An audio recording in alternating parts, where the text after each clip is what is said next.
hyfryd cael bod yma fo'n gilydd y bore yma. Yn addoli Duw gyda'n gilydd. Jyst eich atgoffa chi am beth sydd yn digwydd yn ystod yr wythnos. So fydd 'na gwrdd y Zoom am 5 o'r gloch heno. Yng ngofal Dafydd Picton y fydd hwnna.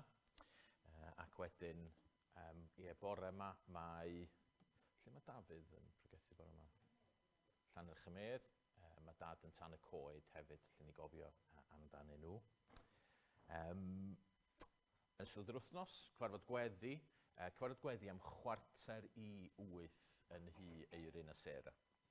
So 7:45 yn Hy Eirin y Sera ac ar Zoom hefyd fydd o'n hybrid. Ac wedyn mae gennym ni gyffro a selar yn cychwyn dydd Gwener, nos Wener. Cyffro am 1/2 wedi 6 a selar am 7:45. Felly cofiwch am hwnna. I'r rhai sy'n medru dod, dowch. I'r rhai sydd ddim yn cael dod, gweddiwch am hwnna, sgwelwch chi fod yn dda. Ac wedyn Sul nesa, mi bydd Eirin yn arwain y gwasanaeth yma yn y garnedd, ac mi fydd Nesgo Sul hefyd. Felly dyna'r cyfan dwi'n meddwl. Diolch fi ddarllen chydig o adnodau o Salm 146. Molwch yr arglwydd. Fy enaid mola'r arglwydd. Molaf yr arglwydd tra byddaf byw. Canaf fawl i'm Duw tra byddaf. Peidiwch ag ymddiried mewn tywysogion, mewn unrhyw un all waredu. Bydd ei anadl yn darfod ac yntau'n dychwelyd i'r ddeiar. A'r diwrnod hwnnw derfydd am ei gynlluniau. Gwyn ei fyd y sawl y mae Duw Jacob yn ei gynorthwyo, ac y mae ei obaith yn yr arglwydd ei Dduw, creawdwr nefoedd a deiar ar môr, a'r cyfan sydd ynddynt. Y mae ef yn cadw'n ffyddlon hyd byth, ac yn gwneud barn ar gorthrymedig. Y mae'n rhoi bara i'r newynog, y mae'r arglwydd yn rhyddhau carchar orion. Y mae'r arglwydd yn rhoi golwg i'r deillion ac yn codi pawb sydd wedi ei darostwng. Y mae'r arglwydd yn caru'r rhai cyfiawn. Y mae'r arglwydd yn gwylio dros y dieithriaid ac yn cynnal y weddw ar amddifad. Y mae'n difetha ffordd y drygionus. Bydd yr arglwydd yn teyrnasu hyd byth a Dduw di o Seion dros y cenedlaethau. Molwch yr arglwydd. Gadewch ni weddio. O arglwydd yw Dad, da ni yn dyfolu di y bore yma. Da ni'n dyfolu di am y pethau yna, da ni wedi darllen amdanyn nhw. Mi rwyt ti yn Dduw rhyfeddol, mi rwyt ti yn Dduw gogoneddus, mi rwyt ti yn Dduw sanctaidd, mi rwyt ti yn Dduw pwerus. O arglwydd yw Dad, da ni'n dod ata ti y bore yma. Ac fel mae'r salm yn deud, Dad, da ni ddim yn ymddiried mewn tywysogion neu mewn pobl sydd methu gwaredu, mewn pobl sydd, da ni gyd, Dad, yn feidrol, da ni gyd yn mynd i'r bedd. Ond o arglwydd yw Dad, da ni'n dod yn ymddiried yn yr un tragwyddol. Da ni'n ymddiried yn yr arglwydd Iesu Grist. Da ni'n diolch bod Iesu wedi marw trosta ni. Arglwydd yw Dad, da ni'n dod yma bore yma o wahanol sefyllfaoedd. Dad, da ni yn dod gyda baggage yr wythnos diwethaf, dwi'n siŵr, ond da ni jyst yn cyflwyno'r cyfan i ti. Da ni'n gofyn i ti fadda i ni yn pechodau. A da ni'n dod gan trystio yn Iesu Grist. Da ni'n gofyn, please helpa ni rwan. Helpa ni dyfolu di. Helpa ni addoli di mewn gwirionedd. Amen.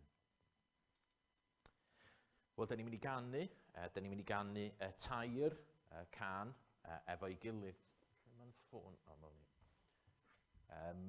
Cael cyfnod i addoli Duw gyda yn gilydd. Felly, yr emyn gyntaf ydy, mi gael o fyna. Ar fôr tymhestlog teithio rwyf. Oedden ni'n sôn wythnos diwethaf am llwybrau, ac mae llwybrau yn mynd i bob math o gyfeiriadau ffyrdd. A dyna fyddwn ni'n neud heddiw hefyd meddwl chydig bach am yn ffordd ni yn y byd yma. Ar fôr tymhestlog teithio rwyf i fyd sydd well i fyw, gan wenu ar ei stormydd oll fy nhad sydd wrth y lliw. Mae'n le hyfryd i ni gychwyn bore yma, dydy. Cofio, mae Duw sydd yn rheoli. Ac wedyn, mi fyddwn ni yn mynd ymlaen i ganu dyfroedd bywiol. Felly hon oedd yr un nathon ni, nath Hywel y fideo, yr un Saesneg i ni yn ystod yr wythnos. Sgen ti syched, sgen ti angen, tyrd ac yfar dyfroedd bywiol. Wedi'th dorri mae tangnefedd i ti wrth y dyfroedd bywiol. A mae'r corws yn hyfryd. Mae afon tosturi a gras yn llifo nawr, yn dwy'n llawenydd i ddinas ein Duw. Y mae'n gobaith yn siŵr, nid oes ofn yma nawr, clod i o'r y dyfroedd bywiol. Da ni'n cerdded ymlaen gyda'n gilydd i'r nefoedd, ac wedyn mi orffennwn ni trwy ganu o nefol addfwyn oen, sy'n llawer gwell na'r byd. Iesu Grist, ydy hwnnw yn fod i'r nefol addfwyn oen, fod yn ni yn mynd tuag ato fo, fod yr un sydd yn cynnal ni ar hyd y llwybr. Felly gadewch ni addoli Duw gyda yn gilydd.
Dewch ni weddio.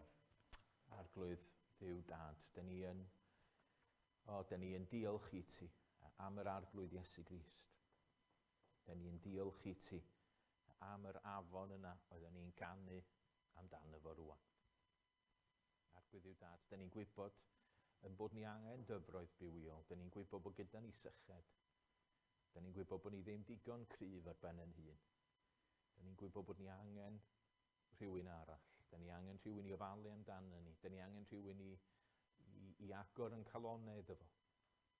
Da ni angen creawdwr i siarad gyda i ddelio gyda ni, i'n harwain ni yn yn bywyd. O Arglwydd Duw Dad, da ni yn diolch i ti am yr afon ryfeddol yna nath agor ar Galfaria. Diolch am Iesu Grist. Diolch bod o wedi marw trosto ni. Diolch bod o wedi byw bywyd perffaith.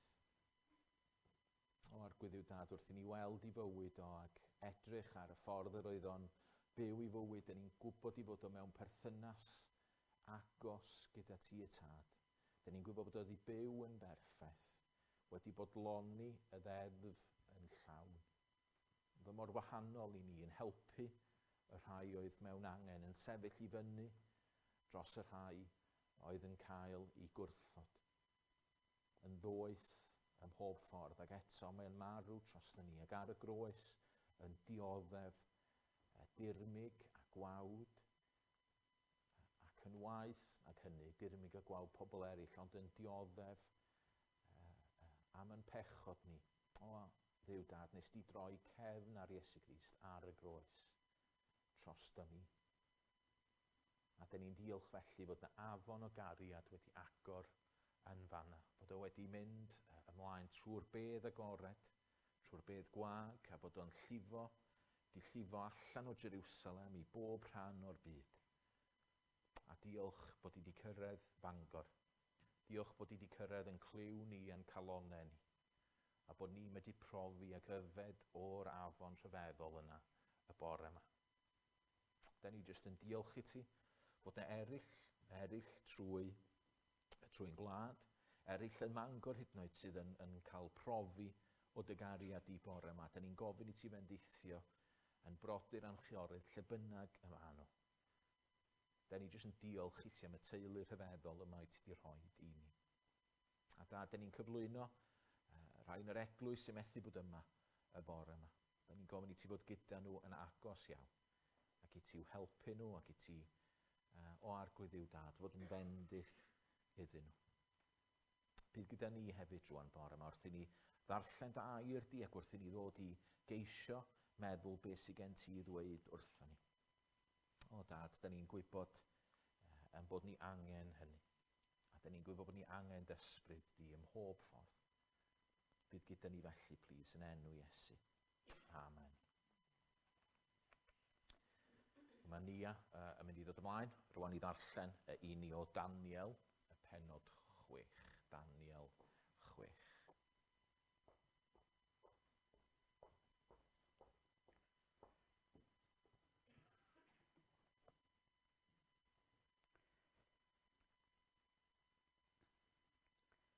Daniel yn ffair llewod.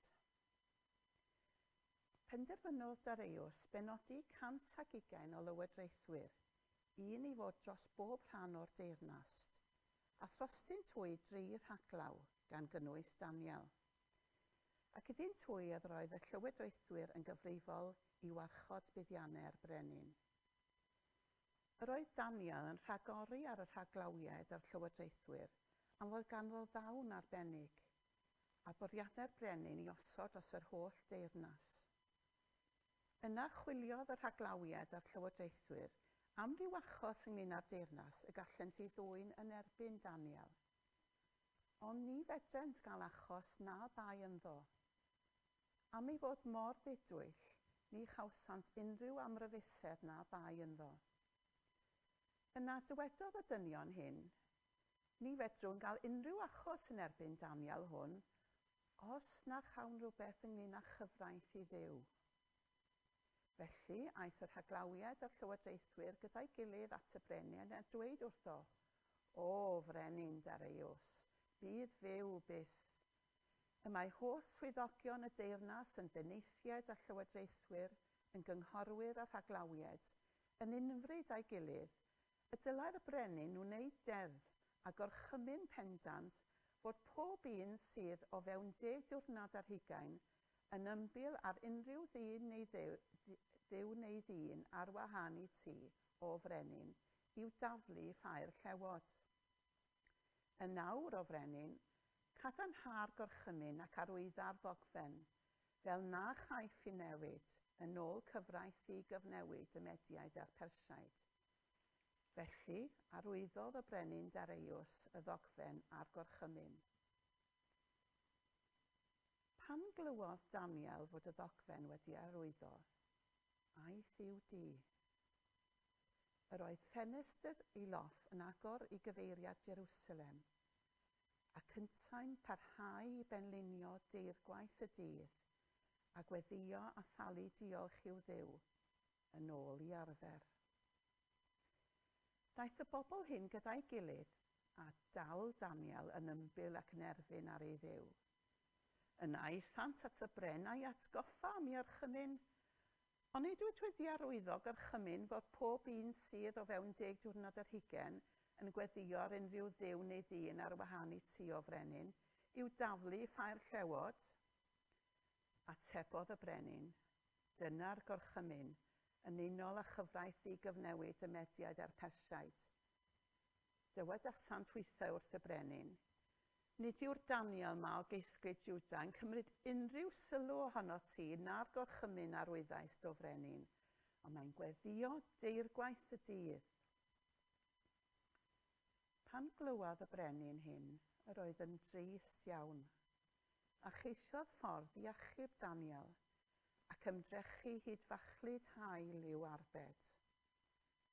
Ond daeth yr rhain gyda'i gilydd at y brenin a dweud wrtho, gwyddost o frenin, fod pob gorchymyn a deddf o eiddo'r brenin yn ddigynefyd yn ôl cyfraith Mediaid a'r Persiaid. Felly, gorchmynodd y brenin iddi ddod â Daniel a'i daflu i ffair llewod. Ond dywedodd wrth Daniel, bydded i Dduw yr hwnnwyt sy'n ei wasanaethu'n barhaus dy achub. Yna deithant amain a'i osod ar geg y ffau, a seliodd y brenin ef a'i sel ei hun a sel ei bendefigion, rhag bod unrhyw newid ar y dyfarniad yn erbyn Daniel. Dychwelodd y brenin i'w balas, a threulio'r nos mewn ympryd. Ni ddeithbwyd â merched ato, ac ni allai gysgu. Yn y bore, ar doriad gwawr, cododd y brenin a mynd ar frys at ffair llewod. Wedi iddo gyrraedd y ffau, galwodd ar Daniel mewn llais pryderus a dweud, Daniel, gwas y Duw byw, a fedrodd dy Dduw yr wyt ti yn ei wasanaethu'n barhaus, dy achub rhag y llewod. Atebodd Daniel y brenin, o frenin, bydd fyw byth. Anfonodd fy niw i angel a chau safn y llewod, fel naw wneithant niwed i mi, am fy mod yn ddi-euog yn ei olwg. Ni wneithim niwed i tithau chwaith o frenin. Gorfoleddodd y brenin, a gorchymyn rhyddhau Daniel o'i ffau. A phan gafodd ei ryddhau, nid oedd unrhyw niwed i weld arno. Am iddo ymddiried yn ei dduw. Ar orchymyn y brenin, deithant yr rhai oedd wedi cyhuddo Daniel a'i taflu i ffair llewod, hwy a'i plant a'i gwragedd, a chyn iddynt gyrraedd gwaelod y ffair oedd y llewod wedi'i llarpio ac wedi malu i hesgyrn yn chwilfryw. Yna, ysgrifennodd y brenin Dareios at yr holl bobloedd o bob cenedl ac iaith trwy'r byd i gyd. Heddwch fo i chwi. Roedd yn gorchymyn fod pawb ym mhob talaith o'n teyrnas i ofni a pharchu Duw Daniel. Ef yw'r Duw byw y tragweddol, ni ddinistrir ei frenhiniaeth a pheri i arglwyddiaeth byth. Y mae'n achub ac yn gwaredu, yn gwneud arwyddion a rhyfeddodau yn y nefoedd ac ar y ddaear. Ef a chybodd Daniel o afael y llewod. A llwyddodd y Daniel hwn yn ystod teyrnasiad yr Eos a teyrnasiad Cyrus y Persiad.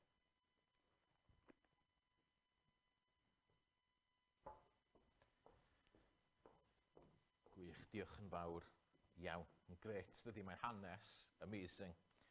Dwi'n gofyn wedi gwneud ffilm o hanes Daniel, ond sy'n eisiau gwneud ffilm, nag oes rili, ydych chi symud i gwrando arno fo, ac mae o jyst yn dod yn fyw. Blant, ydych chi am dod yn ymlaen? Nathoch chi fwynhau gwrando ar hwnna, yr hanes yna? Ydych chi'n gwybod hanes Daniel? Ydych chi? Be ydych chi'n wybod amdan Daniel? Ie, Lowri. Nath o syfaifio'r llewod yn do. Ie, nath o gael ei daflu mewn i'r llewod yn do. Pam nath o gael ei daflu mewn i'r llewod?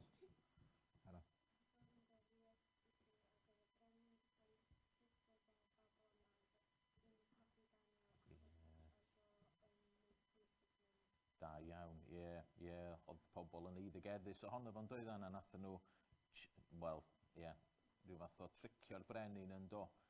Ac oedd Daniel yn gwrthod gwrando, yn gwrthod addoli'r brenin, achos oedd o'n gwybod na dim ond un Duw sydd yna, ynde.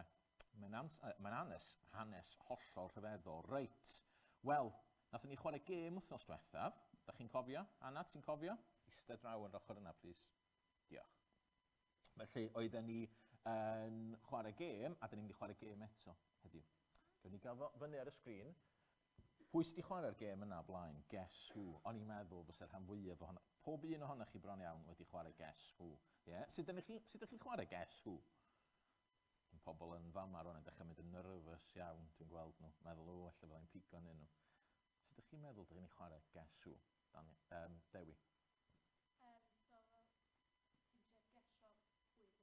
Ti'n eisiau gesio pwy dio.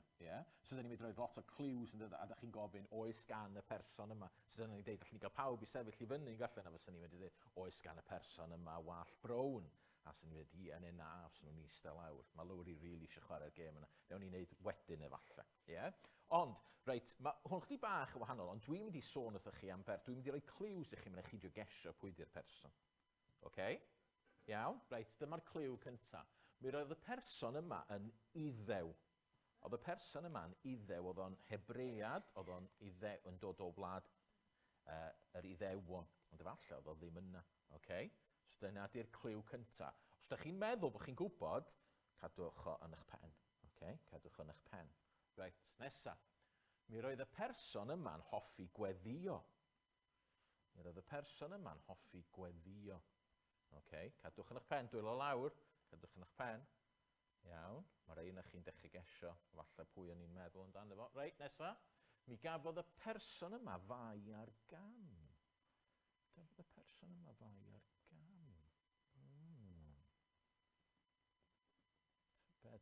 bed pwy. Cliw nesa. Mi gafodd y person yma i ddedfrydu farwolaeth. Nath o gael ei ddedfrydu farwolaeth.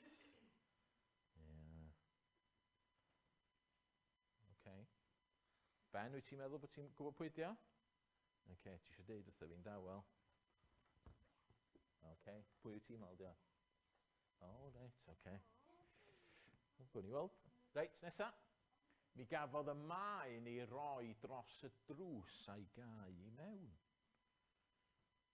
Maen i roi dros y drws a'i gau i mewn.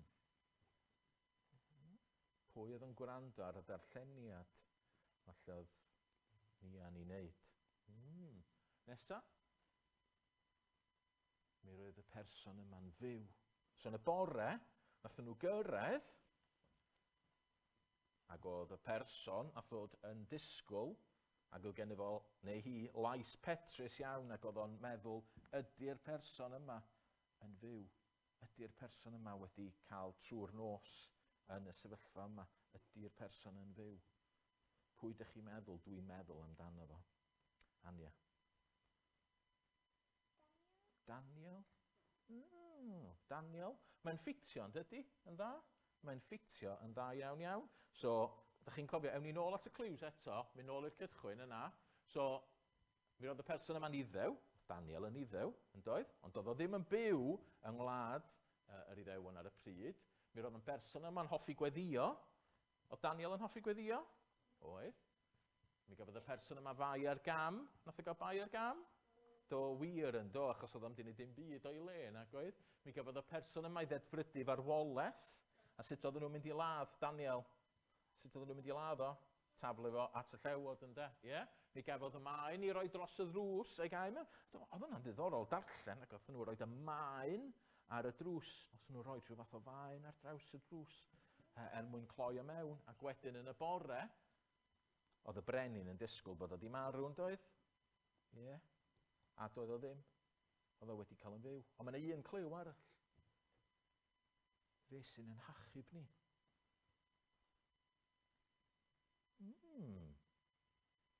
Ai Daniel sydd yn hachub ni? Na. Ie, cynan. Duw, ie, ac yn arbennig, Iesu. Ynde, Iesu. Rwan nes i chwarae chydig bach o dric yn chi fanna.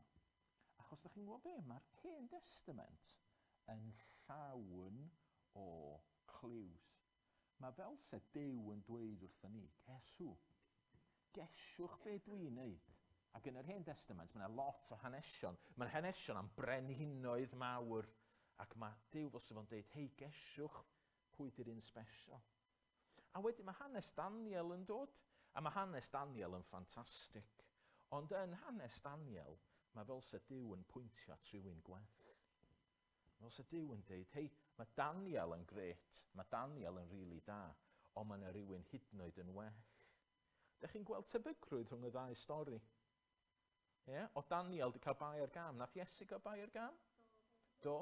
Oedd Daniel yn hoffi gweddio? Oedd Iesu'n hoffi gweddio? Oedd. Nath Iesu gael ei roed mewn rhywle, nath ne maen gael ei roed o flaen Iesu'n do. Lle nath Iesu fynd mewn ni? Yn cofio? Ie. Ar y groes, ie. Ac ar ôl y groes, lle nath nhw roed o? Yn y bedd, yn yr ogof, a nath nhw roi maen o'i flaen nhw. A nath Dareiws ddod at Daniel yn y bore yn do, a dweud, ei, Daniel, wyt ti'n fyw? O pwy ddoth at Iesu? Chi'n cofio? Dim mama, ond Mair, ie. Mair a disgyblion. Ac oedden nhw'n dod, ac oedden nhw ddim yn disgwyl iddo fo fod o fyw o gwbl, a dwi'n meddwl o Dareiws yn disgwyl i Daniel fod yn fyw, ond oedd o'n fyw. A mae Duw fel sydd o'n dweud, hei, gesw, Iesu Grist. Iesu di'r un special. Iawn. Felly, da ni'n mynd i fod yn sôn chdi bach am yr hanes yma bore yma. Gobeithio byddwch chi'n medru dilyn ni wrth i ni fynd trwyddo fo. Achos, bod ni'n edrych ar Daniel, da ni rili yn siarad am Iesu Grist, achos fod yr un special, a fod yr un sydd yn mynd i'n cadw ni ar y ffordd. Okay? Diolch yn fawr iawn. Da ni'n mynd i ganu rwan, gewch chi fynd yn ôl i'ch set, da ni'n mynd i ganu gweddi syml iawn iawn. Ysbryd sanctaidd, dyro'r golau ar dy eiriau di dy hun. Yr ysbryd nath ysbrydoli y geiriau yma, da ni wedi darllen arnyn nhw, a da ni'n medru gweddio rwan ar yr ysbryd agor yn meddyliau a'n calonau ni. Agor i ni'r ysgrythyrau, dangos i ni geidwad dyn.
Wel, da ni am edrych ar yr hanes yna, yr hanes enwog, hanes dwi'n siŵr da ni gyd yn gwybod amdano fo, o Daniel 6, Daniel yn ffau y llewod bore yma. Mi'n gweddio bydd o'n yn help i ni. Rwan, wrthos diwetha, fyddwn ni'n siarad am y ffordd. Fyddwn ni'n siarad am y ffordd yn doeddan. Ac fel, da ni gyd ar y ffordd, mae bywyd fel llwybr, mae bywyd fel ffordd. Ac oedden ni'n gweld fod Saul, nath ddod yn Paul, bod o'n ddarlun dramatig iawn o'r Cristion. Hynny o fywyd y Cristion. Hynny oedd Saul wedi eni, dy fath ydyn ni gyd wedi eni. Ac mi roedd o yn mynd ar daith, ond oedd o'n mynd ar daith i ffwrdd o Dduw. Oedd o'n meddwl bod o'n gwneud yr hyn oedd yn iawn, ond doedd o ddim. Ond wedyn mi gafodd ei achub, mi nath Iesu ddod a dangos ei hun i Saul. A dyna sy'n digwydd i'r Cristion. Mae Iesu'n dod ac yn dangos ei hun i ni. Mae'n dangos i ni na fo ydy'r achubwr, fo ydy'r gwaredwr, fo ydy'r brenin. A felly, da ni'n cael ffydd ynddo fo. Ac wedyn fel oedd Saul yn cael ei droi ac yn cael ei roi ar ffordd hollol wahanol, da ni hefyd. Ac da ni'n mynd ar y ffordd yma. A da ni'n mynd ar y ffordd, ac oedd Saul yn mynd ar y ffordd, nath y ffordd Saul trwy fywyd fynd â fo i bob math o lefydd gwahanol, a'r deithiau cenhadol yn gwneud beth oedd Duw eisiau iddo fo wneud. Ond yn y diwedd, oedd o'n gorffen yn y bedd, ond nid yn y bedd yn mynd i'r nefoedd. A dyna sy'n wir am bob Cristion. Wel, bore yma dwi eisiau ni feddwl, sut da ni'n byw ar y ffordd? Sut da ni'n cerdded y ffordd yna? Os da ni ar ffordd, os da ni gyd efo'n gilydd, yn cerdded ar hyd y ffordd yma. Mae rhai ohono ni, efallai'n bellach nag eraill ar hyd y ffordd, lle bydd yna rhai yma sy'n newydd ddod yn Cristion. Lle bydd yna rhai sydd wedi bod yn Gristnogion ers blynyddoedd lawer. Ond sut ydyn ni'n cerdded y llwybr yma? Ac dwi eisiau ni edrych ar hwn, oherwydd, i fod yn onest, da ni'n byw a da ni'n cerdded llwybr gwahanol iawn i fel oedd Cristnogion yn ein gwlad ni'n wneud 20-30 mlynedd yn ôl. Neu dwi yn dal i gofio adeg pan oedd y siope ar ddydd Sul yn cau. Dwi'n cofio medru mynd lawr ac oeddwn ni'n mynd i'r capel ac oedd hi'n dawel iawn. Nid oedd am lot o bobl o gwmpas. Oedd Cymru'n wlad Gristnogol. Hyd at wel, ddim yn hir o gwbl yn ôl.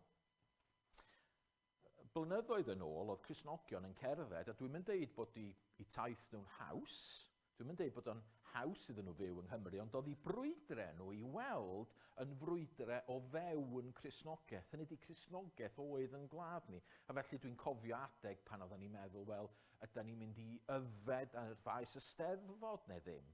Ac hynny, rwan fydde, mae hwnna'n chwerthinllyd y bydde rhywun yn cael dadl am hynny hyd yn oed, neu sôn am briodas. Ac a ddyle pobl briodi neu gael ysgariad. Wel, erbyn hyn, mae'r ddadl am briodas. Mae'n bob math o bethau, mae'n wahanol fathau o briodasau, mae'n wahanol fath o sifil. Hynny ydi, mae'n gwlad ni wedi newid yn dramatig. A nid yn unig bod yn gwlad ni wedi newid, ond mae'n bethau eraill wedi datblygu fel y we, fel mae'n gwaith ni'n wahanol, mae'n bob math o bethau. Ac felly ryw raddau, mae'n teimlo fel sy'n ni'n cerdded ar lwybr trwy wlad dramor. Hynny ydi, nid gwlad Gristnogol da ni'n cerdded trwyddi hi rwan, da ni'n byw mewn gwlad dramor. A dyna, wir, ydy bywyd y Cristion yn y byd yma, ond yn arbennig dyddiau yma. Ac felly, mae Paul yn esiampl i ni. Ac oedden ni'n edrych yn y cwrdd gweddi chydig bach yn ôl ar fel oedd Paul yn medru dweud, wel, dyma sut dwi'n byw, a felly efelychwch fi. Ond da ni bore yma'n sôn ac yn troi at un arall, at Daniel. A dwi'n meddwl bod Daniel yn esiampl wych i ni, oherwydd mi roedd Daniel yn byw mewn gwlad dramor. Hynny ydi, nid yng ngwlad yr Iddewon, oedd o'n byw, oedd wedi cael ei dynnu i wlad dramor. Ac eto, a dwi'n deall bod chi wedi wneud y Daniel 6 yn y cwrdd gweddi nos Fercher. Mae'n gret ydy pan ydych chi'n gyrru WhatsApp yn bore Sadwrn i'r gweddill yr hynny yn dweud, o, na i wneud Daniel 6, a mae dad yn troi rownd yn dweud, o, dyna nes i nos Fercher.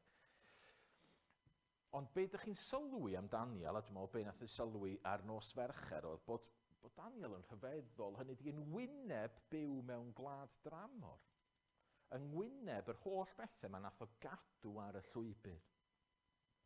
Ac felly, gobeithio, bore yma, be dwi eisiau gwneud ydy jyst edrych ar sut nath Daniel gadw ar y llwybr. Sut nath o gadw ar y llwybr? Fel i ddew, ac fel Cristion, achos mae'n amlwg bod gyda fo lwybr oedd o fod i'w gerdded. Hynny, da ni'n darllen yn adnod 3 fel oedd o Duw wedi rhoi dawn iddo fo. Ac oedd Duw wedi roed o mewn lle arbennig, ac felly oedd gen fo'r llwybr yma, oedd yn amlwg i fod i gerdded. Ac mae'n lot o gymeriadau eraill y Beibl, da ni'n dysgu a da ni'n gweld bod nhw'n neud, mae sôn hynny di bod nhw'n neud pethau o'i le. Dydy Daniel ddim, rwan, doedd o ddim yn ddibechod, ond eto mae'n cael ei ddal fyny fel rhywun oedd wir yn cerdded gyda Duw. Ac felly dwi eisiau ni feddwl, beth oedd ei gyfrinach o, a gobeithio bydd hwnna'n help i ni. Wrth i ni gerdded mewn gwlad sydd yn wahanol iawn. A'r peth cyntaf ni'n sylwi di, oedd gen fo berthynas fyw gyda Duw. Oedd gyda fo berthynas fyw gyda Duw. Fysa fo'n hawdd iawn i Daniel fod wedi troi ffwrdd oddi wrth Dduw.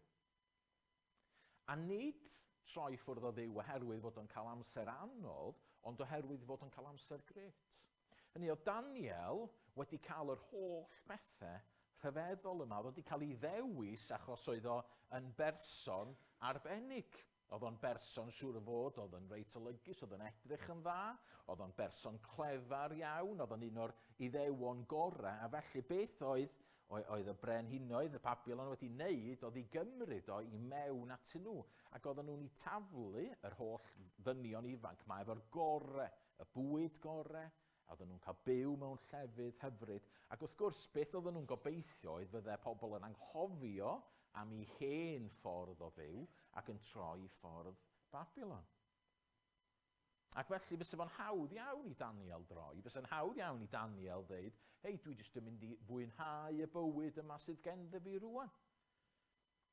A mae'n bwynt yn fanna, achos mae'r diafol yn aml yn gwneud hynna. Mae'r diafol yn aml, hynny di, os na geitho chi a fi trwy daflu pethau anodd, mae'n eitho dechrau taflu pethau da a neis. Hynny di, y swyddi gorau, y pethau mwyaf hyfryd, yr amser hawdda, y bobl mwyaf golygus ac yn y blaen i ni. Hynny, mae'n eitho daflu pethau da yma i ni. Mwyn trio'n cael ni anghofio am Dduw. Ond yn amlwg dydy Daniel ddim yn troi oddi wrth Dduw. Da ni'n gweld yn adnod 10, mae o yn berson o weddi ac o ddefosiwn. Mae o'n cael y newyddion yma bod yr gorchymyn yn dod, a beth mae o'n neud? Mae o'n mynd yn syth i'w ystafell. Ac mae o'n gweddio, a mae'n dweud yn yr hanes, fel arfer. Dyna beth oedd o wastad yn neud. Oedd Daniel yn aml yn gweddio. A da ni'n gweld o'n gynt yn y llyfr, pan nath Daniel gyrraedd ac oedd o'n gorfod bwyta'r bwyd. Beth mae'n neud ydy gweddio. Mi roedd Daniel efo perthynas real gyda Duw. Oedd o'n treulio amser gyda Duw, oedd o'n gweddio, oedd o'n siarad efo Duw. Mae mor syml mewn un ystyr, yn dydy? Hynny, os oes gennym ni ffrindiau neu teulu, neu os da ni wedi prodi rhywun, wel be da ni'n neud mwyn magu'r berthynas ydy treulio amser efo nhw. Dydy mae'n mynd i fod yn berthynas gret os di rhywun byth yn gweld nhw. A da chi'n gweld, oedd Daniel yn treulio amser gyda Duw, yn gweddio, yn siarad efo Duw. Ond oedd o hefyd yn amlwg yn darllen gair Duw. Os da chi'n gweld yn adnod 5, mae'r bobl yn cynllwynio, a beth maen nhw'n deud ydy, wel, fedrwn ni'n cael o unrhyw ffordd arall, ond mi fedrwn ni gael o os di o rhywbeth i wneud efo cyfraith Duw. Achos mae'n amlwg mae Daniel yma, mae'n obsessed efo cyfraith Duw. Mae'n gwybod am cyfraith, mae'n sôn am cyfraith Duw o hyd, mae'n dilyn cyfraith Duw, oedd y bobl yn gwybod hyn. Ac felly mae Daniel, chi'n gweld, yn darllen y gair ac yn myfyrio. Perthynas ydy'r bywyd Cristnogol. Wrth i ni gerdded ar hyd y llwybr trwy'n byd ni, perthynas sydd yn bwysig. Dyma oedden ni'n sôn amdano fo wythnos diwethaf efo'r pwynt mae Crist yn cerdded gyda ni. A mae hwnna mor bwysig. Oedd gen Daniel berthynas fyw gyda Duw, ac yn amlwg oedd hwnna yn greiddiol i sut oedd o'n cwpio, ac sut oedd o'n byw, ac sut oedd o'n cerdded y llwybr. Da chi'n gweld, nid cerdded ar ben yn hunain ydyn ni. Ac felly i ni, mae'n bwysig i ni bod gyda ni berthynas real gyda Duw. Mae mor bwysig, ond mae hefyd mor anodd. Achos eto, oherwydd bod mor bwysig, mi fydd y diafol yn gwneud pob dim i drio stopio hynny. Gai ofyn, ydych chi a fi, ydyn ni'n treulio amser gyda Duw? Faint o amser ydyn ni'n treulio gyda Duw? Ac ydy'r amser yna'n llawenydd i ni? Rwan, dyn ni angen ymdrechu. Iawn, dwi'n gwybod, mae Gwyl weithiau'n deud, dwi'n gofyn iddo fo, be fys ni'n darllen wrthos yma, mae'n deud, I've been munching my greens wrthos yma, achos mae wedi bod yn gweithio trwy Newmary neu rhywbeth, a mae'n ffeindio fo'n taff. A weithiau, mae o'n anodd. Weithiau mewn cyfnodau, mae o'n anodd i ni. Ond eto, ddylai fo ddim bod yn anodd trwy'r amser. Mi ddylen ni fod yn cael llawenydd. A mae ddylen ni wylio, os ydy o'n mynd yn anodd i ni, yna efallai bod ni angen newid rhywbeth. Da ni angen treulio amser gyda Duw. Da ni angen treulio, da ni angen gweddio, da ni angen darllen i air, da ni angen siarad efo fo. A gai ddweud fama hefyd, da ni ddim yn sôn fama am treulio awr gyda Duw bob dydd cyn i chi fynd i gwaith neu cyn i chi fynd i'r ysgol. Os di hynna'n gweithio i chi, gret. Mae'n gweithio i rai pobl. Mae rai pobl yn ffeindio fo yn hawdd iawn, neu yn ffordd gret o weithio o fod yn y bore, da chi'n treulio awr a da chi'n gweddio ac yn y blaen. Mae lot o bobl, dwi'n gweithio fel yna. Yn y bore, dwi'n eitha hopeless heb i fi gael coffi. Ac o'n i'n siarad chydig yn ôl efo dyn Stuart Olliott sydd yn weinidog, sydd mae Duw wedi ddefnyddio fo mewn llwyth o ffyrdd. Ac oedd o'n deud, di o methu istel awr a jyst darllen a gweddio, mae o'n gorfod mynd am dro i weddio. A felly beth mae o'n neud, ydy mae o'n darllen i air a gair a wedyn mae'n mynd am dro. A mae'n cerdded, milltiroedd a mae'n siarad efo Duw. Mae yna wahanol ffyrdd o wneud hyn. Trwy'r dydd mi ddylwn ni fod yn medru siarad efo Duw. Trwy'r dydd, os ydych chi'n yr ysgol, ydych chi efallai jyst yn aros, mae gennych chi funud sbar, siaradwch efo Duw. Yn y gwaith, os ydych chi'n gyrru i'r gwaith, ac os ydych chi'n styc wrth ar yr A55 neu beth bynnag yn y traffig sydd wastad o gwmpas, yna, ydych chi'n mynd i siarad efo Duw. Felly mae rhaid i ni gael perthynas fyw gyda Duw. Dyna'r peth cyntaf da ni'n weld. Ond wedyn, yn hanes Daniel, da ni'n gweld oedd o'n byw y berthynas yma yn agored. Oedd o'n byw y berthynas yma'n agored. Ond amlwg oedd pobl yn gwybod am Daniel a beth oedd yn bwysig iddo fo.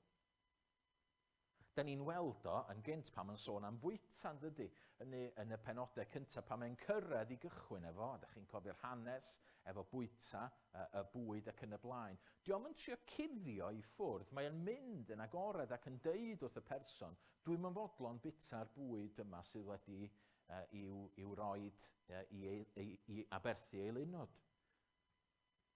Mae'r gwrthwynebwyr sydd yn trio i ddal o. Maen nhw'n gwybod yn iawn pwy oedd Daniel, doedd o'n trio cuddio, nid doedd o ddim yn cadw'r peth i ffwrdd, doedd o'n trio cuddio'r ffaith bod yn gweddio. Oedden nhw'n gwybod dyma sut da ni'n mynd i ddal y boi yma. A dyn ni'n gweld hefyd yn hanes Daniel efo'r brenhinoedd, diom yn cuddio'r ffaith. Mae'n hollol agored yn deud, dyma pwy dim reni ni, dwi'n gwasanaethu Duw, dwi'n cerdded ar hyd y llwybr yma. Fo dwi'n byw iddo fo. Doedd na ddim cuddio.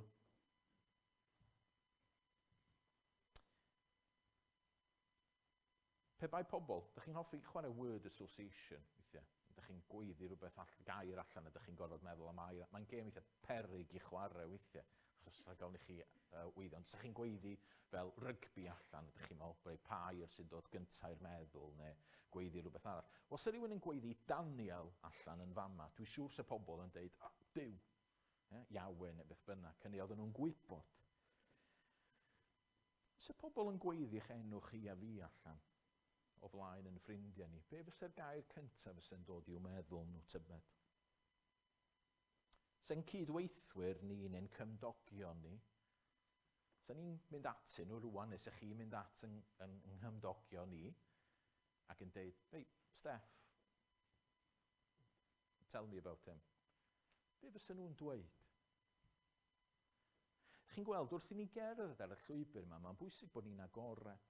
A fod pobl yn gwybod amdano ni, yn gwybod yn bod ni yn addoli Duw, yn bod ni'n dilyn Duw. Pwysau mawr heddiw i guddio. Mae yna bwysau anferth i guddio, i gadw yn dawel. Mae yna bwysau yn yr ysgol, dwi'n gwybod, mae yna rili yn anodd. Mae yna bwysau yn y lle gwaith. Achos mae fel seculariaeth, sef y syniad yma bod yna ddim Duw, mae yn hawlio bob dim, mae yna hwnna di'r normal mawr. Ac felly, os ydych chi'n wahanol, ydych chi rhywsut yn gorfod cadw fo i chi eich hun. Mae yna bwysau i roi pethau eraill yn gyntaf. Ond ydych chi'n gweld oedd Daniel ddim yn byw fel. Oedd Daniel, Duw ydy'r un pwysig, Duw ydw i'n ei addoli, ac felly dwi'n mynd i fyw fel yna, a does gen i ots pwy sydd yn cael gwybod am hynny. Chi'n gwybod, mae Duw am i ni fyw yn agored. Dyna pam da ni yma. Ar ôl chi ddod, ydych chi ddim meddwl am hynna, ar ôl chi ddod yn Gristion, mae Duw yn eich achub chi, ydych chi'n saff yn dragwyddol. A gallith Duw fod yn dweud, reit, mi gymaint ti'n straight away. I ryw raddau mae'n gwneud synwyr yn dydy. Neu plocio ti allan ac na ni gyd i ddod i'r nefoedd. Ond dydy Duw ddim yn gwneud hynna. Pam? Achos mae am i ni fod yn dystiolaeth i bobl eraill. Mae am i ni fod yn halen ac yn oleuni. Dyna'r ffordd mae o'n dewis gweithio. A fedrwn ni ddim bod yn dystiolaeth, ond i bai fod pobl yn gwybod amdano ni, yn gwybod yn bod ni mewn perthynas gyda Duw. Nid yn taflu'r peth yng ngwyneb pobl, nid dyna Daniel yn ei wneud chwaith. Dyna sy'n ddiddorol, diolch fel sef o byth yn neud rhyw ffys fawr yna di. Chi'n cael y teimlad yma bod o'n berson hawddgar iawn. Ond eto, mae yna rhywbeth yna sydd yn dangos dyma pam ydw i yn byw. Dyma sydd yn bwysig i mi. Felly, sut dyn ni'n byw ar y ffordd? Wel, mae rhaid ni gael perthynas byw gyda Duw, ond mae rhaid i ni hefyd fod yn agored am hynny. Trydydd peth, mae angen i ni fyw gydag integrity. Mae rhaid i ni fyw gyda integrity. Dyna'r peth ydych chi'n gweld am Daniel. Oedd Daniel yn byw yn gywir. Mae hi sylwi yn adnod 4 fanna. Mae o yn sôn, mae'r pobl mae'n trio i ddal o, fel oedd Aaron yn deud, maen nhw'n jealous amdan Daniel, a be maen nhw'n deud, yn achwiliodd yr rhaglawiad a'r llywodraethwyr am ryw achos ynglyn â'r deyrnas y gallant ei ddwyn yn erbyn Daniel, ond ni fedrent gael achos na bai ynddo, am ei fod mor ddidwyll, ni chawsant unrhyw amryfusedd na bai ynddo. Mae hwnna'n eitha spectacular, yn arbennig pan ydych chi'n meddwl am yn harweinwyr ni heddiw. Ffaith bod nhw'n cael ei dal o hyd ddim yn gwisgo seatbelt neu rhywbeth. Mae yna rhywbeth wastad. A ydych chi weithiau'n teimlo mae yna bethau gwael, a weithiau ydych chi'n teimlo mae yna bethau mae pobl yma jyst yn trio, mae yna rhain trio cael atyn nhw. A maen nhw'n... Ond efo Daniel, doedd na'n byd. Oedd o'n byw bywyd o integrity llwyr. Oedd o'n byw yn gywir. Oedd ei fywyd o'n esiampl. Oedd ei fywyd o'n dystiolaeth. Oedd Darius y brenin rhyfeddol yma wrth i fodd gyda fo. Oedd o'n amlwg yn berson, oedd o'n gweithio'n galed, oedd o'n gydwybodol, oedd o'n ddoeth, oedd pobl yn medru ymddiried yn Daniel. Oedden ni'n deud gynt, oedd o'n ddi bechod, ond eto, oedd o'n ddi fai mewn un ystyr. A mae Duw am i ni fod yr un peth. Dyma sut mae am i ni fyw yn bywyd. Mae Paul yn dweud, mae Duw yn paratoi bywyd o weithredoedd da i ni. A felly mae'n bwysig bod ni angen bod yn gywir gyda phawb. Gyda'n cydweithwyr, gyda'n plant, gyda'n rhieni, gyda'n cymdogion, gyda phobl eraill, gyda'r pobl sydd yn hawdd i'w gwneud efo nhw, gyda'r phobl sydd yn anodd i'w gwneud efo nhw. Da ni angen bod yn bobl medrith pobl eraill ymddiried ynddyn nhw. Da ni angen bod yn bobl sydd ddim yn manipulatio. Mae lot yna'n digwydd yn cymdeithas ni'n does? Mae lot yna'n digwydd yn y gwaith. Dwi'n gwybod, pobl yn siarad manipulatio, cael ei ffordd ei hun. Na, da ni angen bod yn wahanol. Mewn cyfarfodydd staff, mewn cyfarfodydd ail-strwythuro. Mae'r holl bethau yma sydd yn digwydd yn cyfarfodydd neuadd bentre neu beth bynnag. Da ni fod yn wahanol, da ni fod yn oleuni. Da ni ddim yn talu drwg am ddrwg. Da ni angen treulio'n amser yn ddoeth. Da ni angen treulio'n arian yn gywir. Da ni ddim yn fod i ffidlan efo'n arian ni a ffidlan y dyn fat ac yn y blaen. Da ni angen dilyn deddfe y wlad. Ddim hyd yn oed yn rhyw fath o blygu nhw yma ac atw. Da ni angen bod yn bobl o integrity. Da ni angen bod yn bobl lle mae pobl eraill yn edrych arno ni yn meddwl, waw, mae'n rhywbeth yn wahanol. Maen nhw'n anrhydeddu rhywun. Pwy maen nhw'n anrhydeddu? Maen nhw'n anrhydeddu Duw. Dych chi'n gweld, mae pobl angen gweld bod ni'n wahanol. Oedd Daniel yn sicr yn hynny. Ond wrth gwrs, da ni wedi bod yn sôn yn fama am bethau positif.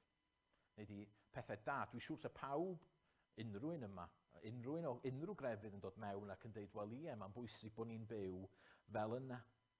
Ond mae'n ddiddorol dydy yn fama fel mae Daniel yn wynebu sefyllfa.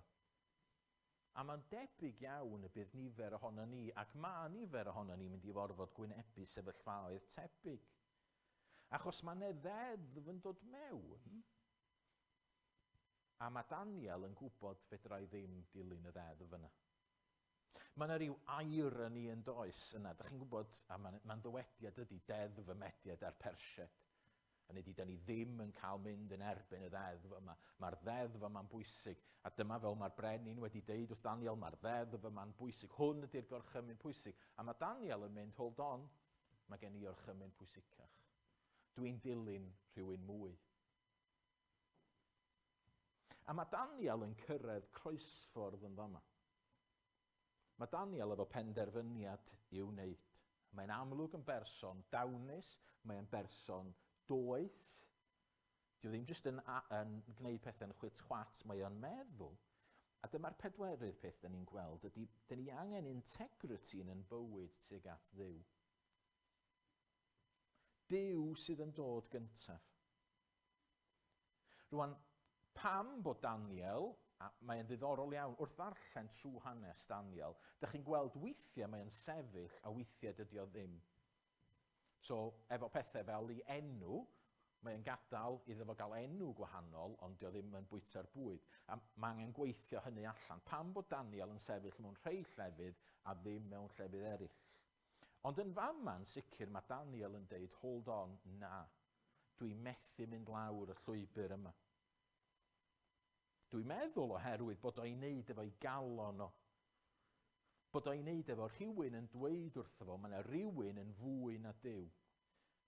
Mae yna rhywun yn dweud wrtho fo, yli, ti ddim fod i addoli Duw, ti fod i addoli y brenin. Mae cydwybod Daniel yn dweud, na, fedra i ddim mynd yma.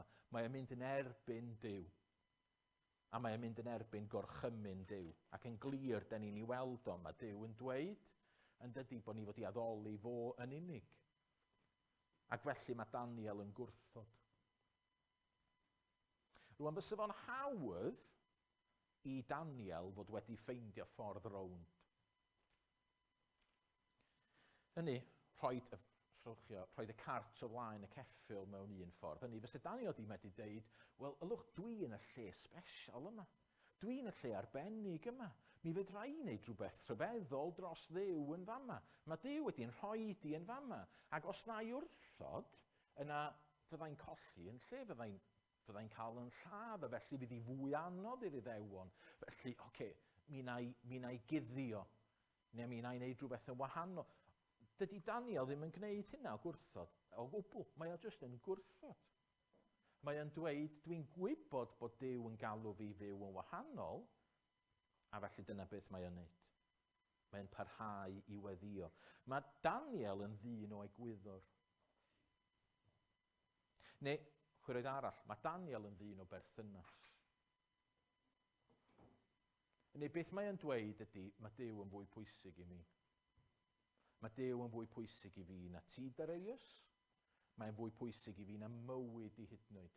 Dyma'r ffordd mae o eisiau fi fynd, a felly dyma'r ffordd dwi am fynd. A da ni'n gweld hyn fwy a fwy yn bywyd ni. Mae yna adegau yn dod, ac mae yna adegau yn ac wedi dod, a da ni'n clywed am bobl sydd yn gorfod sefyll. Mae yna bobl mewn rhan eraill o'r byd sydd yn cael eu lladd oherwydd bod nhw'n sefyll dros beth sydd yn gywir a dros Grist. Ac eto, yn bywyd ni, da ni'n mynd i weld mwy a mwy o hyn yn dod. Mae'r wlad yn pasio deddfe. Mae'n arbennig yn cael effaith arnych chi yn y lle gwaith.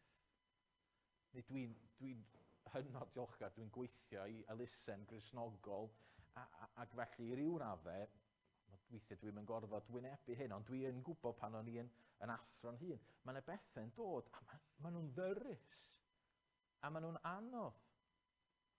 A mae'n bwysig bod ni'n siarad gyda'n gilydd am y pethau yma, mwyn cael gweithio nhw allan. Ond mae'n bwysig os ydych chi'n teimlo bod Duw yn dweud na, bod chi efo integrity, a bod chi'n dweud na, dwi'n dilyn Duw. Duw ydy'r brenin. Yn yr ysgol, mae'n tuff. Dwi'n gwybod bod o'n tuff, a mae gennych chi ffrindiau sydd yn byw mewn bynnag ffyrdd gwahanol, ac mae gennych chi wersi gwahanol, a pethau sy'n cael ei deud wrthych chi am berthnasau ac yn y blaen. Peidiwch â poeni, a peidiwch â ofni sefyll dros beth mae Duw yn ei ddweud. Diolch yn golygu bod ni'n mynd ar ôl pobl eraill, a bod ni'n trio bod yn gas ac yn trio ennill dadl. Ni dyna be mae Daniel yn neud yn fama. Mae Daniel jyst yn deud na, mae Duw wedi siarad efo fi, mae Duw dwi'n glir, dyma be mae Duw am fi wneud, a felly dwi'n mynd i wneud o. Da ni'n neud o fo cariad, da ni'n neud o'n ddoeth, a mae Daniel yn lyflu fama. Dych chi'n meddwl fysa Daniel wedi medru wneud petition? Chymod, a mynd, rei, come on, dwi eisiau petition mwyn dangos pa mor anheg ydy hyn, ac yn wneud ffys, mynd at Dareius a dweud, hei, dwi'n dy wasanaethu di, fi di dy berson gorau di, ti di wneud hyn i fi? Diolch yn wneud hynna gwbl. Mae yn dawel. Ond mae rhaid ni gofio bod gyda ni gyfrifoldeb, a'n prif gyfrifoldeb ni fel Cristnogion ydy Dduw. Dyna'r ffordd mae o eisiau i ni fyw yn bywyd. Be mae o eisiau i fi wneud sydd yn bwysig. Ac felly, mae'n mynd i olygu, mae'n rai Cristnogion, maen nhw'n colli swyddi. A mae'n mynd i fod yn adeg lle da ni'n mynd i fod fel eglwysi, mynd i orfod helpu yn gilydd. Mae'n lot o hyn yn digwydd lle mae Cristnogion, dydyn nhw ddim yn medru efallai mynd ymlaen mewn rhai mannau. Mae'n mynd i olygu falle bod pobl yn cael tai llai. Ceir ddim cweit mor neis, dim gwyliau, colli ffrindiau. Mae'r holl bethau yma yn dechrau dod mewn i'n profiad ni fel Cristnogion oherwydd bod ni'n cerdded llwybr mewn gwlad sydd ddim yn Gristnogol. Oedd Daniel yn profi hynny, a nath Daniel mewn un ffordd nath orfod risgio colli'r cyfan yn dod colli fywyd. Ond nath o beth oedd yn iawn yn Nuw. Sut oedd o'n medru wneud hyn? Wel, oedd o'n trystio Nuw. Oedd o'n ymddiried yn Nuw. Oedd Daniel yn gwybod mae Duw oedd wedi roi o yna. Dwi'n siŵr oedd Daniel wedi bod yn darllen y proffwydolaethau ac yn gwybod os oedd y bobl yn cael ei gwrthod Duw, oedden nhw'n cael ei mynd i gael eu caeth gludo. Ac oedd o'n gweld yma lle dwi wedi cael yng nghaeth gludo. Dwi'n deall pan bod fi yn y sefyllfa yma. Doedd o'n mynd i weld o fel cyfle efallai i droi oddi wrth Dduw. Oedd o'n gwybod na, dwi'n trystio Duw. Mae wedi rhoi fi yma a dwi'n trystio. Dwi'n mynd i wneud dim byd yn ei erbyn o. Os ydi o am i fi farw efo'r llewod, yna dyna ni.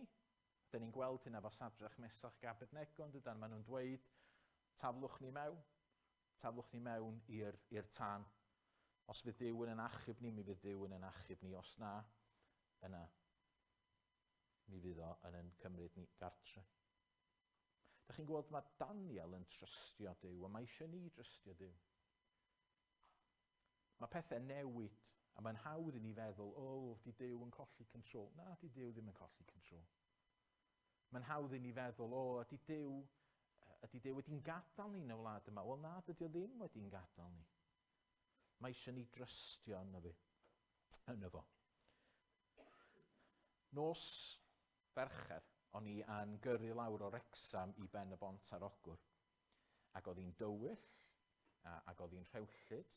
A o Fangor, dwi'n gwybod yn ffordd i ben y bont ar ogwr yn hawdd iawn. O Wrecsam, do'n i ddim cweit mor siŵr. A felly, be nes i oedd, nes i roed yn y satnaf. Nes i ddeud Bridgend, ac felly ffwrdd o fi. Ac o'n i'n mynd, pasio Oswestry, ac o'n i'n gwybod reit, dwi'n ar y ffordd iawn. Pasio'r Amwythig, dwi'n mynd i'r lle iawn. Pasio Lemster, dwi'n mynd y ffordd iawn. Ond yn sydyn, nath y satnaf ddeud troi'r chwith yn Lemster. Ac o'n i'n troi, ac oedd yr arwyddion i gyd yn mynd i Gloucester. Ac o'n i'n meddwl i fi'n hun, be sydd yn digwydd yma. A be nes i, ydych chi'n gyrru, gyntaf, ydych chi'n meddwl, oce, neith y satnaf troi fi nôl, yn reit fuan. Doedd o ddim yn troi fi nôl, ac o'n i'n meddwl, ydy'r satnaf yn neud rhywbeth gwirion. Ac oedd hi'n dywyll, ac o'n i'n methu gweld, ac oedd yn lle stopio. Ond be nes i oedd nes i drystio. Nes i drystio'r satnaf, a nath o ddod o fi allan i Roson Wye, a wedyn lawr ar hyd lôn fawr i Pen y Bont, a nes i gyrraedd yn saff.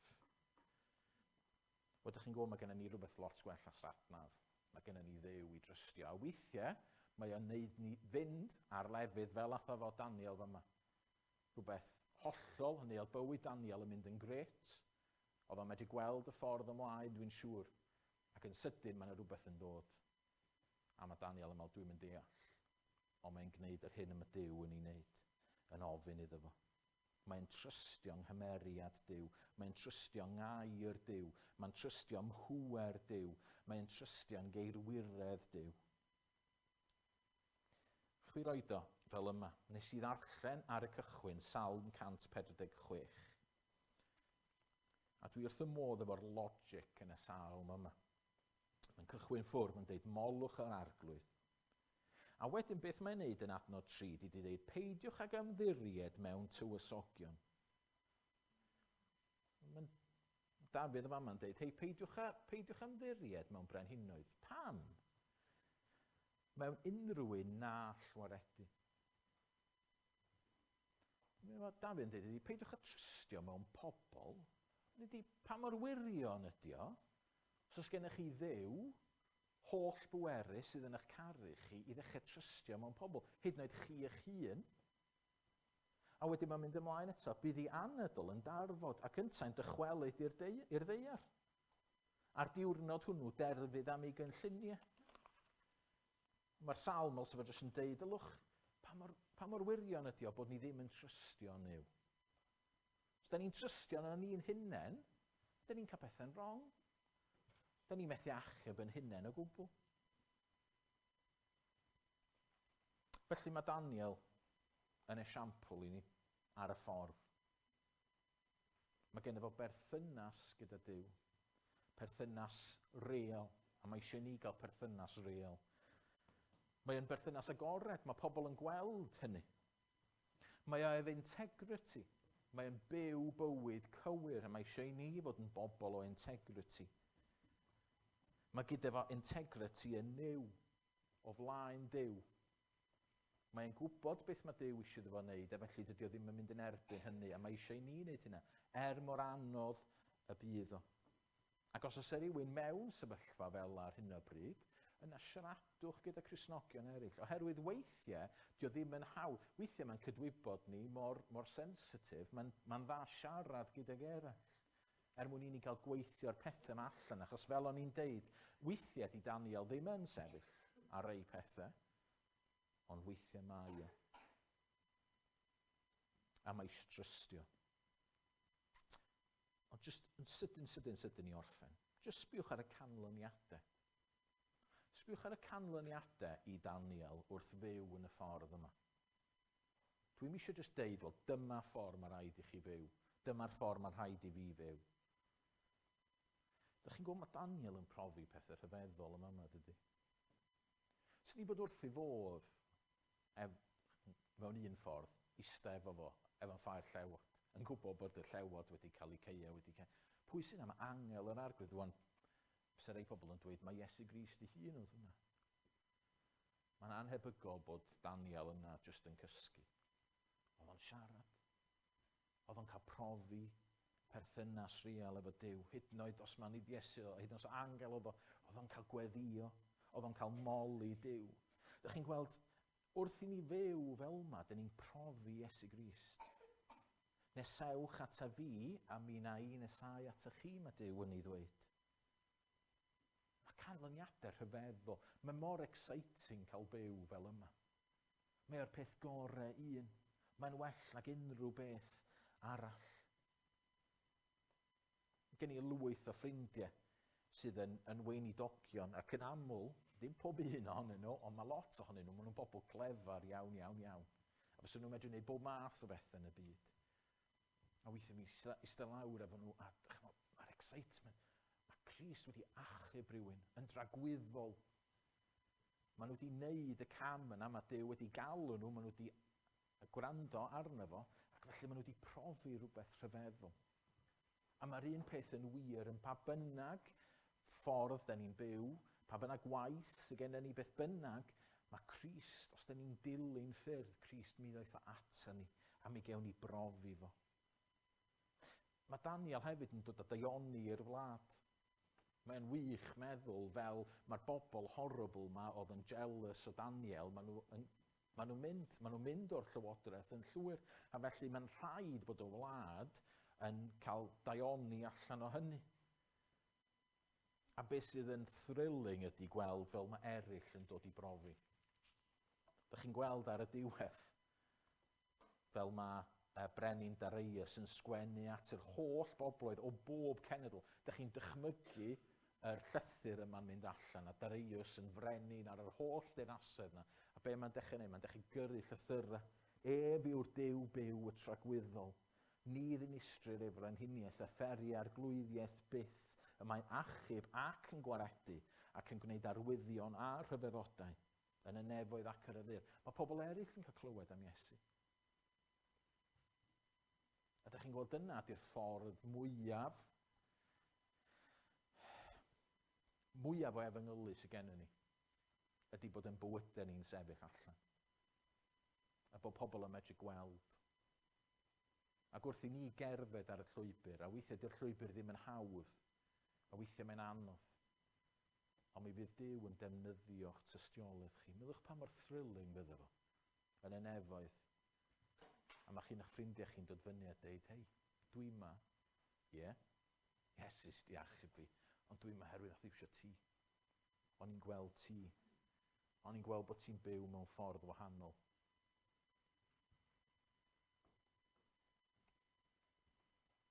Ac i orffen, just fel o'n i'n deud wrth y plant, mae eisiau ni beidio trio wneud hyn yn y nerth yn hun. Arwr mawr stori Daniel ydy Iesu Grist ynde. Darllenwch o eto prawn yma, darllenwch 6, a jyst meddyliwch, a fyddwch chi'n gweld, Iesu, mae Duw yn chwarae Guess Who yn fama efo fi eto. Mae'n gymaint o bethau'n pwyntio, a mae'n bethau chydig bach o wahanol weithiau, a dych chi'n meddwl, oedd Iesu gymaint gwell na Daniel fanna. Neu, nath Iesu dioddef mwy na Daniel. Ond arwr mawr fama di Iesu. Trwy Iesu, da ni'n mynd i fedru wneud hyn. Y berthynas eto. Iesu di'r un sydd yn neud o. Da ni'n mynd o mwyn trio profi'n hun i Iesu. Da ni'n mynd o mwyn trio dangos bod ni'n bobl well. Da ni'n neud o herwydd bod ni wedi'n caru. Da ni wedi cael yn llygyd wedi agor. Da ni'n caru Iesu a felly da ni eisiau byw i Iesu. Da ni'n caru'r ffordd ac felly da ni'n byw ar y ffordd. I bwer o sy'n mynd i gadw ni. I fwyn o, da ni'n neud o. Ac dwi yn edrych ymlaen yn y nefoedd i siarad efo Daniel. Bydd o'n gret gofyn iddo fo, hei, be ddigwyddodd y noson yna? Ond dwi'n edrych mwy ymlaen at gael cyfarfod Iesu Grist. Achos fo fydd yr un yn y nefoedd. Fod yr un da ni'n cerdded tuag ato fo. Fod da ni'n edrych arno fo wrth i ni gerdded y llwybr yma. Gadewch ni orffen trwy ganu. Bydd yn welediad fy nghalon am byw. Ddiddorol dydy'r cychwyn yn fanna. Fy nghalon am byw. Mae'n hawdd i ni siarad a gweithio pethau allan yn meddwl ac yn calon ar fore dydd Sul. Ond am byw, so yn ystod yr wythnos nesaf yma, mae eisiau hwn gael effaith yna ni.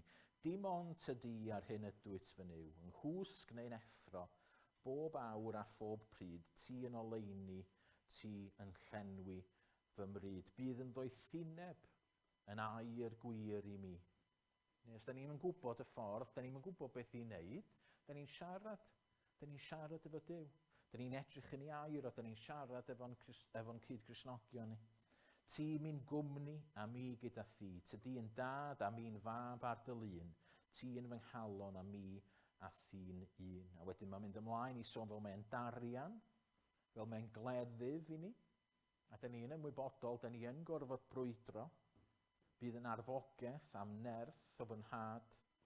Bydd i mi'n gysgod yn dŵr cadarn cry, cwyd fi ti ar nefoedd o nerth o'm nerth i. Ac wedyn mae'n dweud, ni fy naf gyfoeth na chlodydd y byd. Dyna lle mae'r pedwerydd pwynt na. Weithiau, da ni'n gorfod ymwadu.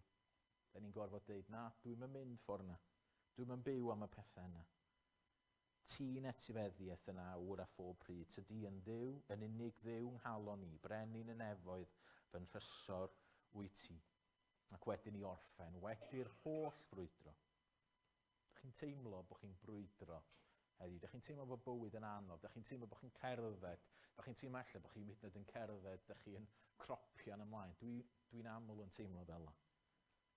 Wedi'r holl frwydro o arglwydd bob pryd, dyro o'r foledd y nefoedd i mi. Geidwad fy nghalon, beth bynnag a bydd yn welediad di heilwen fy nydd.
Arglwydd yw dad, diolch am y llwybr yma yr ydyn ni arno fo, ar y ffordd yma, y ffordd gul, ond eto ffordd, da ni ddim arni ar ben yn hunain. Diolch bod gyda ni gyfeillion ar y ffordd gyda ni, frodyr a chwiorydd. Ond diolch bod ti gyda ni. Helpa ni fyw mewn ffordd sydd yn dy anrhydeddu di. Diolch am Daniel a'i esiampl i ni. Dad, da ni'n gwybod da ni ddim cystal â Daniel. Ond eto mae gennym ni un oedd yn well na Daniel, Iesu Grist, i hun. Diolch bod Iesu wedi marw trosta ni. Diolch bod ni ddim yn cerdded i geisio cyfiawnhau'n hunain. Da ni'n cerdded adref at yn gwaredwr. O dad, bydd gyda ni felly, bendithia yn tystiolaeth ni'r wythnos yma, clod y gogoniant i ti. Amen.